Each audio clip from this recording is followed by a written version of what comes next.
C'est dans une rue du 1er arrondissement de Paris que l'on a rencontré un amoureux de la nature. Bonjour madame, je souhaiterais une rose pour décorer une pâtisserie. Olivier Picard, 29 ans, spécialiste de la cuisine végétale. Dans son atelier, bienvenue au royaume des plantes sauvages, des céréales, des algues et autres noms étranges.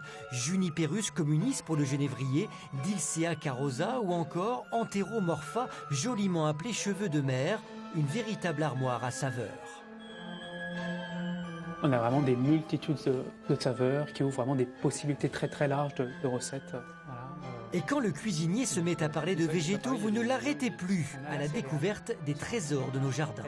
Les feuilles vertes comme l'épinard, l'ortie contiennent des protéines qui sont d'aussi bonne qualité que les protéines de la viande. Ce jour-là, nous aurons au menu ce millefeuille aux fraises et à la crème de rose. Nous allons réaliser une crème pâtissière végétale. On a 4 ingrédients. On a la fécule de maïs, on a le lait de soja, le sucre et l'eau de rose. Première étape du cours, mélangez, délayez, faites chauffer à feu moyen pour bien faire épaissir la crème.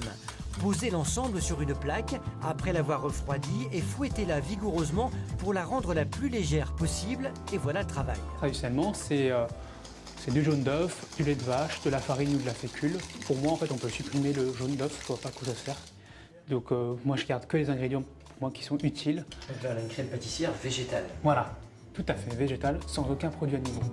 Et pour les feuilles de notre dessert? Pour réaliser les palettes de riz végétales et sans gluten, nous avons besoin d'eau, de farine de riz, de sucre et de graines de lin. Passez ces ingrédients au mixeur, étalez la pâte sur une plaque, passez-la une vingtaine de minutes au four. La suite, c'est du découpage, de l'assemblage et cerise, ou plutôt fraise sur le gâteau, le dressage de l'assiette. Avec au-dessus de cette pâtisserie 100% végétale, un pétale de rose en guise de décoration et de signature. Là, on a un millefeuille très léger, végétal, sans gluten et surtout très gourmand. Crème pâtissière végétale à la rose, fraises fraîches de saison et des petites palettes de riz croustillantes. Après le plaisir des yeux, place à celui des papilles, mais ça, ce sera hors caméra.